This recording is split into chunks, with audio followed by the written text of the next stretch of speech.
ಪ್ರಿಯ ಕರ್ತನಾದ ಯೇಸುವಿನ ಹೆಸರಿನಲ್ಲಿ ನನ್ನ ಸಹೋದರ ಸಹೋದರಿಯರೇ, ಯೇಸು ಫಿಲಿಪ್ಪನ ಕೈಸರೆಯ ಎಂಬ ಪಟ್ಟಣದ ಪ್ರಾಂತ್ಯಕ್ಕೆ ಬಂದಾಗ ತನ್ನ ಶಿಷ್ಯರಿಗೆ ಒಂದು ಪ್ರಬಲವಾದ ಪ್ರಶ್ನೆಯನ್ನ ಕೇಳುವುದನ್ನ ಮತ್ತಾಯ 16ನೇ ಅಧ್ಯಾಯ 13ನೇ ವಚನದಲ್ಲಿ ದಾಖಲಿಸಲಾಗಿದೆ. ಜನರು ಮನುಷ್ಯಕುಮಾರನೆಂಬ ನನ್ನನ್ನು ಯಾರನ್ನುತ್ತಾರೆ? ಈ ಪ್ರಶ್ನೆಗೆ ಉತ್ತರಗಳು ಅನೇಕ.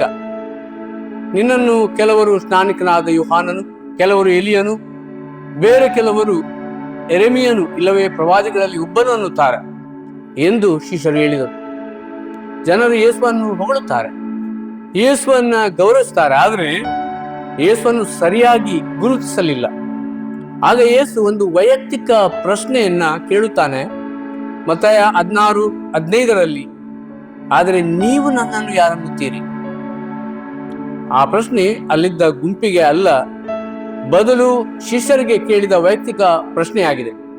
ಯಾಕೆಂದ್ರೆ ನಮ್ಮ ವಿಶ್ವಾಸವನ್ನು ದೇವಾಲಯಕ್ಕೆ ಹೋಗುವುದರಿಂದ ಮಾತ್ರ ಕೊಂಡುಕೊಳ್ಳ ಸಾಧ್ಯವಿಲ್ಲ.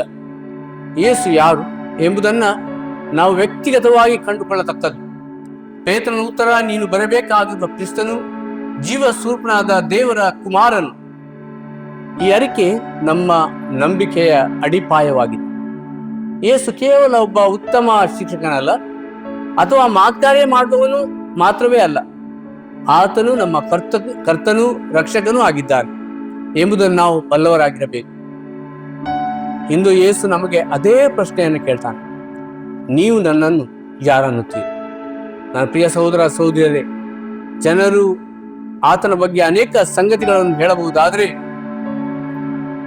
ನೀವು ಯೇಸುವನ್ನು ಯಾರನ್ನುತ್ತೀರಿ ಎಂಬುದು ಪ್ರಾಮುಖ್ಯವಾಗಿದೆ.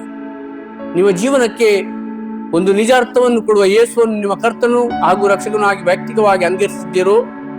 ಇಲ್ಲ ಇದ್ದರೆ ಈ ಹೊತ್ತೇ ಸುಪ್ರಸನ್ನತೆಯ ಕಾಲ, ಇದೇ ಆ ರಕ್ಷಣೆಯ ದಿನ. ನೆನಪಿಡಿ, ನಿಮ್ಮ ಉತ್ತರ ನಿಮ್ಮ ನಿತ್ಯತ್ವವನ್ನು ನಿರ್ಣಯಿಸುತ್ತದೆ. ಆಮೆನ್.